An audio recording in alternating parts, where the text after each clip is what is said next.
छोटी दीपावली पर बाजारों में उमड़ी रौनक, लोगों ने की रोशनी के पर्व की खरीदारी। 2 सालों बाद कुछ हद तक पटरी पर लौटा व्यापार।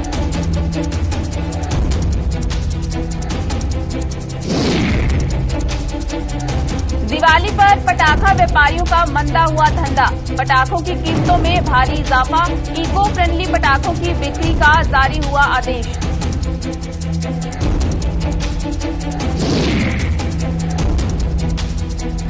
रंधावा का धावा किसी को भी नहीं आया रात, बयान की सभी सियासी दल कर रहे निंदा।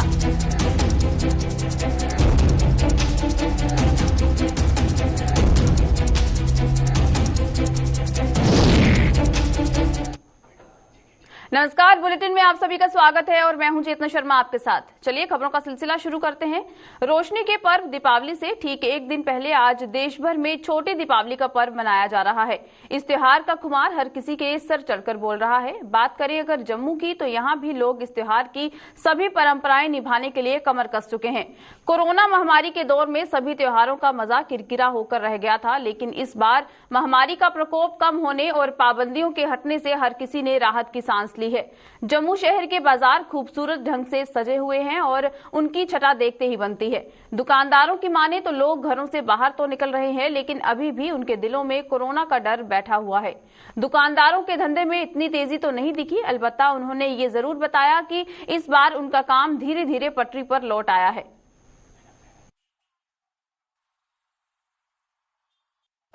हमेशा की तरह लास्ट टाइम की तरह से थोड़ा इम्प्रूवमेंट हुई है बाजारों में, मार्केट में अच्छा लग रहा है। लोगों को देख के दुकानें सजी हुई हैं, वो भी अच्छा लग रहा है। पर पहले 2 साल तो ये सब चीजें था नहीं कोरोना की वजह से, बट इस बारी का थोड़ा हुआ, अच्छा लग रहा है देख के। मटेरियल पर डिपेंड करता है कि वो कितना अच्छा है तो कितना नहीं अच्छा है। अदरवाइज लोगों पर है कि वो लेना चाहते हैं कि नहीं लेना चाहते हैं। जो बोलते हैं ना कि पटाखे नहीं जलाने, पॉल्यूशन होता है, वो जो लोग करते हैं वो तो करते हैं, उन पर कोई असर नहीं होता। जो नहीं करते वो नॉर्मल सिंपल कलर से, फ्लावर से, लाइटिंग करके इन सब से सेलिब्रेट होती है अच्छे से, डिसेंट तरीके से। हाँ, इस बार ना पिछले साल से 2 सालों से जो जैसे वैरायटी आती थी, पुलिस तरह से वैरायटी आ नहीं पा रही है। पुलिस काफी कम वैरायटी में है, फिर ज्यादा नहीं हुआ है। क्या लगता है ये आशा तो है सही रहे कि पहले से बहुत फर्क है। लोग भी बाहर आ रहे हैं, लेकिन फिर भी डर लगता है कि ये कोरोना का डर है। गवर्नमेंट की गाइडलाइन है, उस गाइडलाइन को ध्यान में रखकर इस्तेमाल करना चाहिए, मास्क लगाना चाहिए और सोशल डिस्टेंसिंग का काम। बाकी दुकानों पर माल तो काफ़ी है, दुकानदारों ने अपनी अपनी दुकानें सजाई हुई हैं। अभी गाहक आना शुरू हो जाएंगे। ये पक्का डंगा वो शहर का वो जगह है जहाँ पाँव रखने के लिए जगह नहीं होती है, लेकिन दुकानें बिल्कुल दुकानदारों ने सजाई हुई हैं और काम आस्ता आस्ता आस्ता पटरी पर लौट रहा है। जम्मू कश्मीर प्रशासन ने भी इस दीपावली पर सिर्फ इको फ्रेंडली यानी पर्यावरण के अनुकूल पटाखे चलाने की इजाजत दी है। जम्मू में पटाखों के स्टॉल सज चुके हैं और पटाखा कारोबारियों को भी सिर्फ इको फ्रेंडली पटाखों की बिक्री की इजाजत दी गई है। हालांकि बात करें अगर पटाखा कारोबारियों के धंधे की, तो इस बार भी उन्हें काफी हद तक निराशा ही हाथ लग रही है। कोरोना के दौर से जूझने के बाद देश भर के अन्य राज्यों के साथ साथ जम्मू में भी महंगाई चरम पर पहुंच चुकी है और यही वजह है कि ज्यादातर लोग इस बार आतिशबाजी से परहेज कर रहे हैं। पटाखा व्यापारियों की माने तो कोरोना का प्रकोप भले ही कम हो गया है, लेकिन यह महामारी अभी जड़ से नहीं मिट पाई है, जिसके चलते लोग भी पैसा सोच समझकर खर्च कर रहे हैं। दूसरी ओर डॉक्टरों ने दिल की बीमारियों से जूझ रहे मरीजों को तमाम किस्म की एहतियात बरतने की अपील की है। होने के कारण पहले तो हम ये कहेंगे कि महंगाई काफ़ी जोरों पे है, जो अनलोडिंग लोडिंग ही बहुत महंगी होगी। उसके बाद लेबर भी जो है वो महंगी हो गई, उसके साथ पटाखा भी महंगा हो गया। तो पिछले साल जो हुआ था उससे इस साल महंगा है। दूसरा ये है कि कोविड 1-2 आने के बाद तीसरी लहर का लोग डरते हैं, लोग पैसा जो है सोच समझ के थोड़ा खर्च रहे हैं, तो मार्केट में अभी मंदा है। जैसे हलचल होनी चाहिए वैसी हलचल नहीं है। जी सर, महंगाई तो है ही सर, कोविड की वजह से हर चीज़ महंगी हो गई है। यहाँ पे पेट्रोल वगैरह सब कुछ, अब यहाँ पे क्रैकर्स का भी रेट काफ़ी ज़्यादा हाई चला गया हुआ है। चलो क्या कर सकते हैं, अब शौक है सर, साल में एक ही बार आती है दिवाली है, तो हर त्यौहार को त्यौहार की तरह ही मनाना चाहिए हमें। तो बस आए हैं सर लेने, इसी वजह से। जो सांस के पेशेंट होते हैं वो इस प्रदूषण से, जो ये कॉम्प्लेक्स पोल्यूटेंट बनता है एनवायरनमेंट के अंदर, इस समय आप ऑलरेडी जानते हैं कि हम पोल्यूशन से जूझ रहे हैं, तो उसमें ये बढ़ोतरी होती है इन 5-7 दिनों में। तो उस दौरान उन सभी पेशेंट से जो सांस के मरीज हैं या जो हार्ट के मरीज हैं, उनसे ये अपील रहेगी मेरी कि वो कोशिश करें कम से कम बाहर उन दिनों में अपने रूम्स में ही बने रहें। और दूसरा, जो हार्ट के मरीज हैं वो साउंड से बड़े वनरेबल होते हैं, क्योंकि हार्ट में जब एकदम से अचानक से क्रैकर की आवाज आती है, साउंड भी बड़ी पावरफुल साउंड होती है कई क्रैकर्स की, उससे जो सिंपैथेटिक एक्टिविटी बढ़ जाती है। सिंपैथेटिक एक्टिविटी बढ़ने से हार्ट के जो अटैक के चांसेस हैं वो बढ़ जाते हैं। तो इसलिए साउंड जहां कम है उस कमरे में, अंदर वाले कमरे में आप थोड़े बने रहें। कुछ अगर ऐसे लक्षण दिखें जैसे चेस्ट में पेन होना, दबाव होना, सांस उखड़ना, सांस लेने में परेशानी होना, हाथ पैर नीले होना, होठ नीले होना, अगर ऐसे कोई भी लक्षण हो तो वेट ना करें, इमीडिएट जो है मेडिकल अटेंशन जो। पूर्व एमएलसी और भाजपा नेता विक्रम रंधावा के बयान को लेकर जम्मू कश्मीर में सियासत गरमाई हुई है। कांग्रेस नेशनल कॉन्फ्रेंस और पीडीपी ने रंधावा के बयान की कड़े शब्दों में निंदा की है। नेशनल कॉन्फ्रेंस के प्रांतीय अध्यक्ष रतनलाल गुप्ता ने कहा है कि एक ओर भाजपा सबका साथ, सबका विकास और सबका विश्वास जीतने की बात करती है, वहीं प्रदेश भाजपा के नेता एक समुदाय के खिलाफ अभद्र टिप्पणी करने से भी गुरेज नहीं करते। वहीं प्रदेश कांग्रेस प्रवक्ता कपिल सिंह ने भी विक्रम रंधावा के बयान की आलोचना की है। कपिल सिंह ने कहा है कि इस तरह की बयानबाजी करना भाजपा का इतिहास रहा है और रंधावा ने उसी इतिहास को दोहराया है। वहीं भाजपा ने अपनी ही पार्टी के नेता के इस बयान पर सफाई देते हुए कहा है कि भाजपा को इससे बेहद आघात पहुंचा है। कल जो बयान ये दिया गया बीजेपी के एक्स एमएलसी हैं मिस्टर रंधावा, उसकी हम घोर निंदा करते हैं। Strongly we condemn it. आप किसी की आस्था पे ये जो इन्होंने बार किया है, किसी के सेंटीमेंट्स को हर्ट किया है, मैं समझता हूं ये मुनासिब नहीं है। एक तरफ आप कहते हैं कि सबका साथ, सबका विकास और सबका विश्वास लेके चलना है। क्या यही तरीकाकार है चलने के लिए? जिस ढंग से एक पर्टिकुलर कम्युनिटी के सेंटीमेंट्स को और आस्था को उन्होंने जख्म पहुंचाई है, मैं समझता हूं उनको इस किस्म के बयान नहीं देने चाहिए। हमारा ये सेकुलर मुल्क है, हिंदू मुस्लिम भाईचारा है हमारा। ये इस भाईचारे को अगर कोई ठेस पहुंचाने की कोशिश करेगा तो ना सिर्फ मुल्क को, ना सिर्फ रियासत को, बल्कि यहाँ के वातावरण को जो खराब होगा उसकी जिम्मेदारी उन पर होगी। मैं इसी बयान को लेके ही तो घोर निंदा कर रहा हूं, स्ट्रांगली कंडेम कर रहे हैं हम लोग कि ये किस किस्म के बयान दे रहे हैं बीजेपी वाले। हमारी बच्चियों की वो इज्जत की बात करेंगे कि वो ये नाचती हैं और ये करती हैं। उनको इस किस्म के बयान नहीं देने चाहिए, चाहे जम्मू है चाहे कश्मीर है, हमारा है, हमारे लोग हैं, हमारी बच्चियां हैं। हमारी बच्चियों के लिए कोई अगर इस किस्म के रिमार्क्स देगा तो हम बर्दाश्त नहीं करेंगे। किस किस्म के बयान दे रहे हैं ये बीजेपी वाले? उन्होंने आस्था, ये हमारी आस्था, किसी की आस्था पे चोट करना, किसी की सेंटिमेंट को हर्ट करना, ये नामुनासिब है और ना कोई बर्दाश्त करेगा ना करने देगा।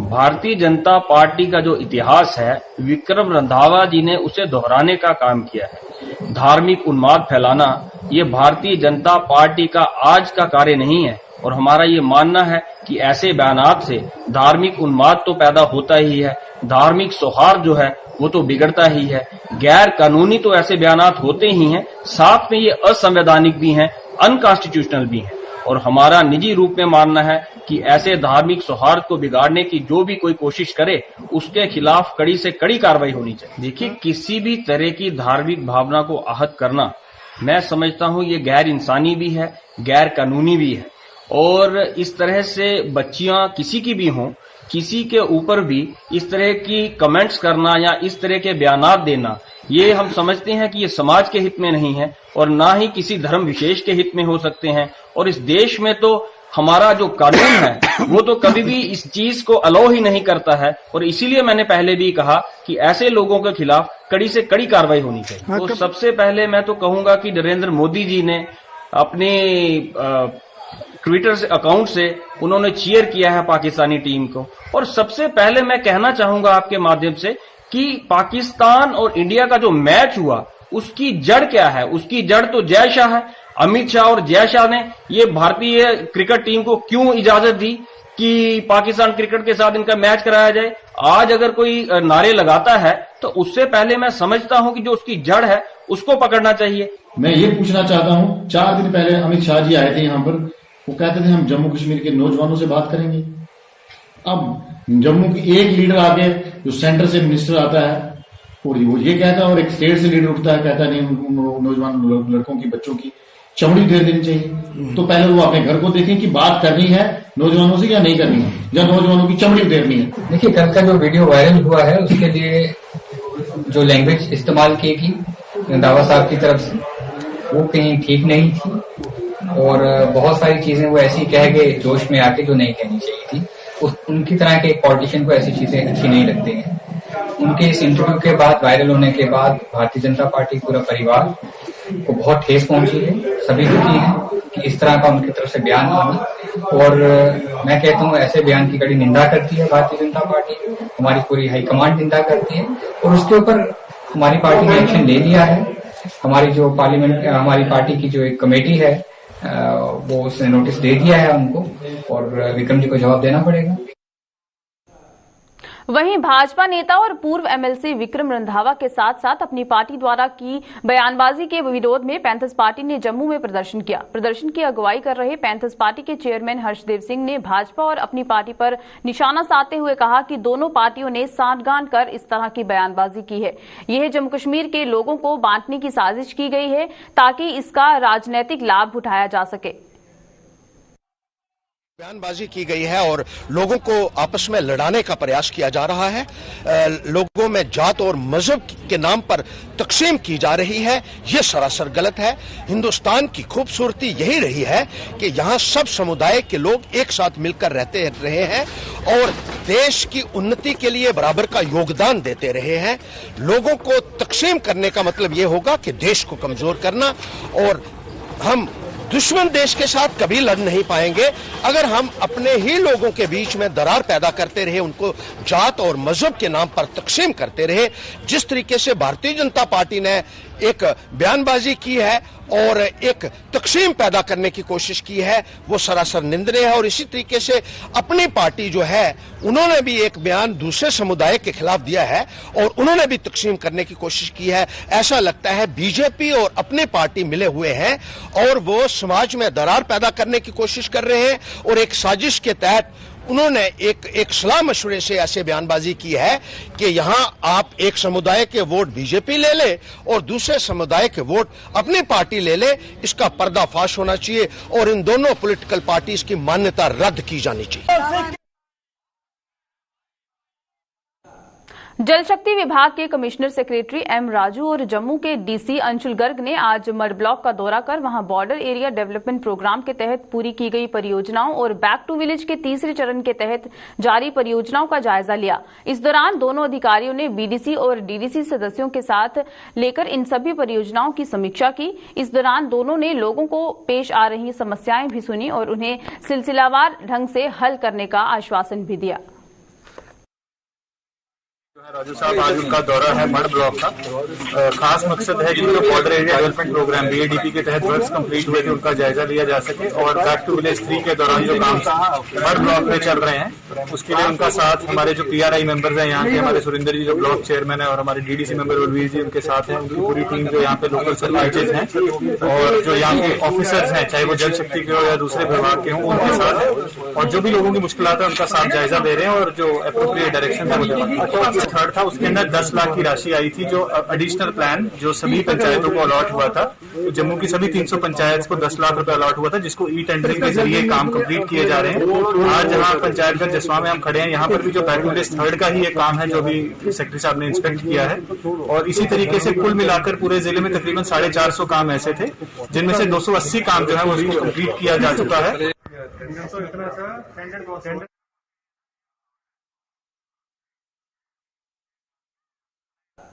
आजाद भारत के पहले परमवीर चक्र विजेता शहीद मेजर सोमनाथ शर्मा के 75वें शहीदी दिवस पर आज उन्हें कोटि कोटि नमन किया जा रहा है। साल 1947 में आज ही के दिन बैटल ऑफ बडगाम में अपने अदम्य साहस का परिचय देकर वीरगति को प्राप्त हुए शहीद मेजर सोमनाथ की वीरता की गाथा को लोग आज तक नहीं भुला पाए हैं, जिन्हें मरणोपरांत परमवीर चक्र से सम्मानित किया गया था। जम्मू में शहीद मेजर सोमनाथ की याद में निर्मित पार्क में आयोजित एक कार्यक्रम के दौरान जम्मू पुंछ लोकसभा के सांसद जुगल किशोर शर्मा, जम्मू के मेयर चंद्रमोहन गुप्ता व अन्य लोगों ने शहीद को भावभीनी श्रद्धांजलि अर्पित की। हम सब जानते हैं कि 47 के बाद पाकिस्तान ने जो आक्रमण किया था और वो चाहता था कि हम एयरपोर्ट पर कब्जा कर लें, लेकिन मेजर सोमनाथ शर्मा जी और उनके जो साथी थे उन्होंने एयरपोर्ट को बचाने का काम किया, अपनी शहादत दे दी, लेकिन एयरपोर्ट को बचाकर रखा और फिर दूसरे दिन और फौजें जो है वहां पर आई है। जम्मू कश्मीर के लिए उनका बहुत बड़ा योगदान है और उन्होंने जो बलिदान जम्मू कश्मीर के लिए लिया है वो बुलाने योग्य नहीं है, इसीलिए उन्हें प्रथम परमवीर चक्र भी दिया गया, उससे सम्मानित किया गया। हमें चाहिए कि हम सोमनाथ जी की प्रेरणा लेकर और उनके जो विचार थे, उनकी जो सोच थी, उसे लेकर आगे बढ़ें ताकि देश की एकता और अखंडता को। जम्मू में बढ़ रहे डेंगू के मामले के मद्देनजर नगर निगम का एंटी मलेरिया विंग हरकत में आ गया है। नगर निगम की कमिश्नर अवनी लवासा ने आज एंटी मलेरिया विंग कार्यालय का दौरा कर इसके संसाधनों का जायजा लिया और साथ ही साथ शहर के अलग अलग इलाकों में चलाए जा रहे फॉगिंग अभियान की भी समीक्षा की। अवनी लवासा ने जम्मू के लोगों से भी अपील की कि वो डेंगू से बचाव में अपना सहयोग भी देते हुए अपने घरों व घरों के आसपास पानी न इकट्ठा होने दें।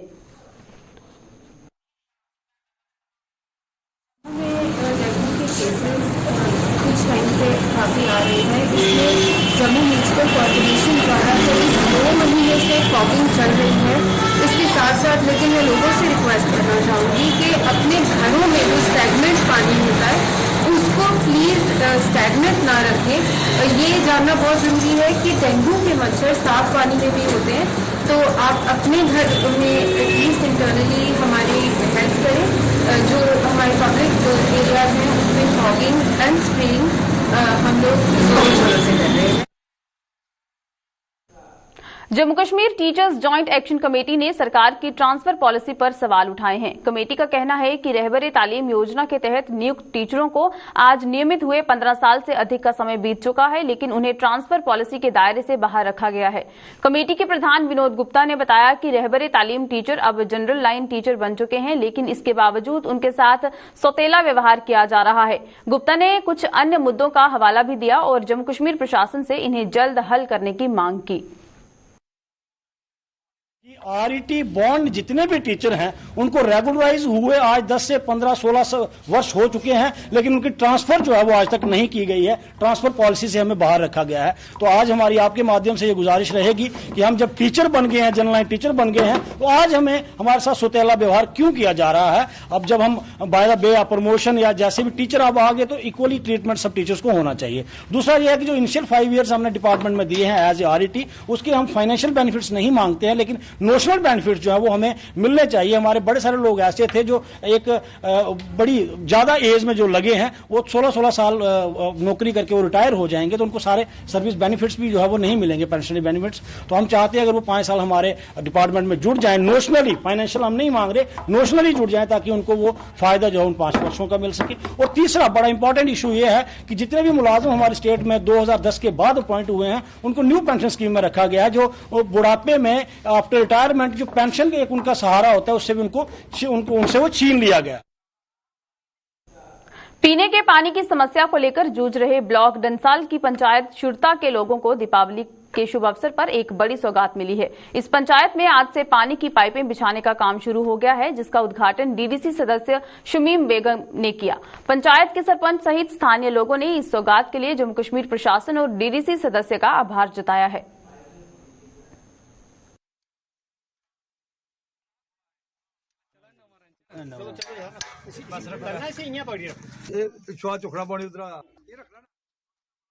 हमारा ये प्रोजेक्ट था इसका जेजेएम का, ये बहुत पुराना प्रोजेक्ट था हमारा। 3 साल पहले हमने इस प्रोजेक्ट को ऑलरेडी बनाया था और ये प्रोजेक्ट हमने ऑलरेडी बनाया हुआ है। और ये पहले गवर्नमेंट इसमें इसका पैसा था, क्योंकि अभी जो भी पैसा गवर्नमेंट का आएगा वो भी रूल ऐसा है गवर्नमेंट का, जो भी पैसा आएगा वो पंचायती राज इंस्टीट्यूट के थ्रू ही आएगा।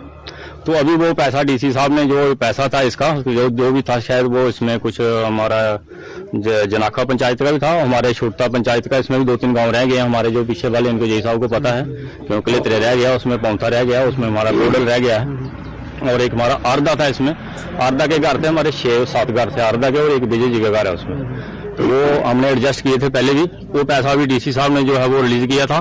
तो अभी वो हमारा जो जैसे डिस्ट्रिक्ट डेवलपमेंट काउंसिल है उनके पास वो पैसा आया था और उनके थ्रू ये पैसा जो है हमारे पास आज पंचायत में पैसा इसका जो रिलीज हुआ है और पंचायत में इसका काम हुआ है, शुरू हुआ है। मैं गवर्नमेंट का और डीडीसी मैडम का, जहाँ पे जो आई हैं जिनके थ्रू जो डीसी साहब का, जिन्होंने जिस पैसे को रिलीज किया है, मैं उनका बहुत बहुत आभारी हूँ। खुशी के साथ हम बोलेंगे।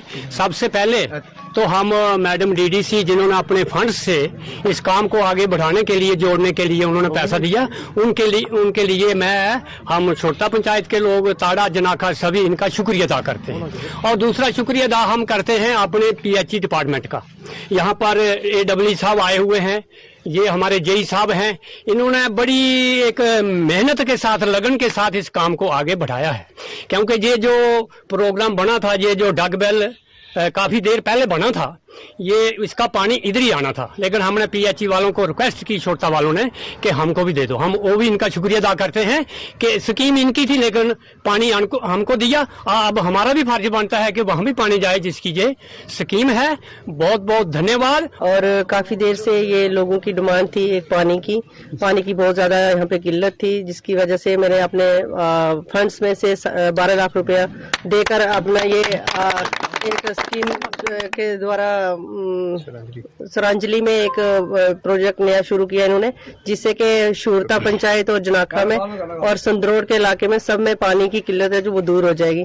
और मैं शुक्रगुजार हूँ पीएचई डिपार्टमेंट की, जिन्होंने बड़ा कोऑपरेट किया, और लोगों की भी यहाँ के जो बड़े जिन्होंने मुझे यहाँ तक पहुँचाया। और मैं उम्मीद करती हूँ कि ये लोग मेरा आगे भी ऐसे साथ दें और मैं इनके लिए आगे और भी काम अच्छे से कर।